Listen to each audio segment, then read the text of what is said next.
Bonsoir, bienvenue à tous sur Évanance littéraire. À l'origine, une page sur Facebook depuis janvier 2017, devenue depuis peu un site internet. Je suis Évangéline Brunois, autrice de près de 1200 chroniques. Je ne sais pas à combien d'auteurs ou d'éditeurs cela correspond, mais je profite de cette occasion pour les remercier pour leur confiance renouvelée pendant toutes ces années. Je vais vous lire une chronique que j'ai rédigée et fait paraître le 14 novembre 2023 concernant L'Abbé Pierre, une vie d'amour de Philippe Dupont, paru le 8 novembre 2023 chez City Éditions, collection biographie, 415 pages.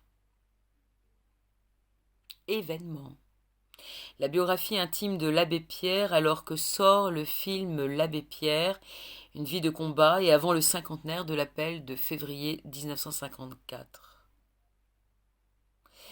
Il disait: on n'est jamais heureux que dans le bonheur qu'on donne. Donner, c'est recevoir. Henri Grouès, de son vrai nom, personnage hors norme et complexe, tantôt considéré comme un saint, tantôt vilipendé et durement critiqué, un homme exceptionnel et imparfait, méritait une biographie complète, exigeante, juste, précise. C'est chose faite grâce à cet ouvrage signé par Philippe Dupont.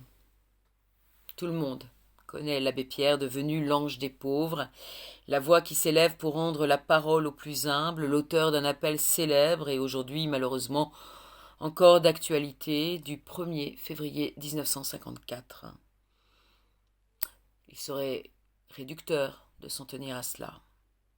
Jeune homme issu de la bourgeoisie lyonnaise catholique, de santé fragile mais au caractère bien affermi, après quelques années dans un couvent monastique, devient prêtre séculier. Passage vers une réalité de terrain afin de s'engager pleinement auprès d'une population en grande souffrance. Ses années de résistant et son rôle de passeur lors de la Seconde Guerre mondiale, puis son entrée officielle en politique comme député de la démocratie chrétienne pendant 6 ans, sa conviction profonde de la nécessité d'un fédéralisme mondial, sa participation aux travaux concernant la Déclaration universelle des droits de l'homme, sa défense des objecteurs de conscience, toutes ses actions tant sur le plan national qu'international sont peu connues et sont à recontextualiser dans le temps. Ce qui est frappant est que certaines de ses convictions sont datées et que d'autres apparaissent comme prophétiques. Ce qui anime l'abbé Pierre est l'amour du prochain et son empathie extraordinaire envers les autres jusqu'à s'oublier, jusqu'à se tromper sur l'honnêteté de certains de ses proches. L'aventure Emmaüs commence en 1949 par l'accueil de Georges Leguet et d'une première famille expulsée. L'idée fondamentale mise en œuvre dans ces maisons-refuges est que l'on s'aide soi-même en aidant les autres. Ainsi, alors qu'une crise du logement catastrophique et scandaleuse perdure depuis des dizaines d'années sans que les gouvernements successifs ne mettent en œuvre de vraies solutions, l'abbé Pierre apporte des réponses, entame avec différents partenaires des réflexions, organise des rencontres, afin d'éradiquer cette injustice ignoble frappant des milliers de personnes oubliées, invisibles.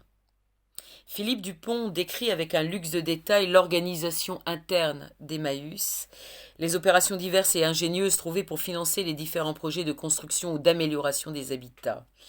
Il revient ainsi précisément sur l'activité de biffin ou chiffonnier qui aujourd'hui fait des émules de par le monde et en France. L'influence de la pensée de cet homme à l'international est incroyable. Depuis les années 1950, le mouvement Emmaüs se développant partout de façon décentralisée. Cette pensée est aussi toujours d'actualité sur les politiques publiques françaises, la lutte n'étant pas terminée, loin de là.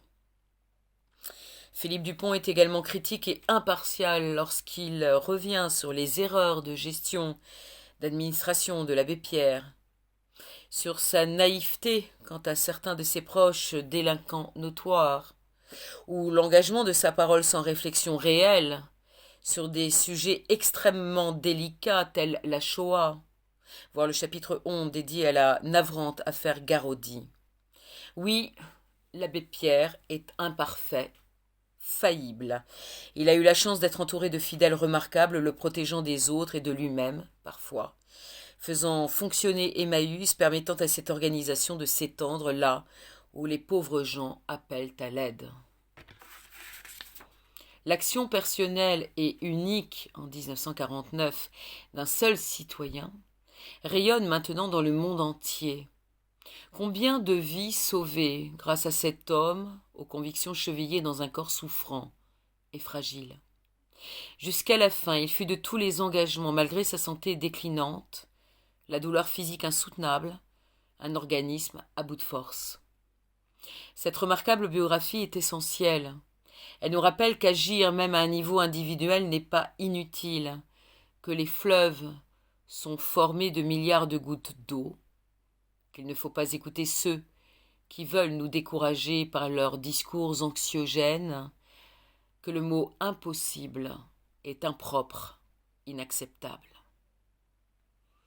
Je vous invite à lire la 4e de couverture, la biographie de l'auteur et à voir la couverture elle-même sur le site de l'éditeur ou sur le site Évanance littéraire ou la page du même nom. Et je vous rappelle que cette chronique est parue le 12 novembre 2023. Merci infiniment pour votre attention et à très bientôt. Au revoir.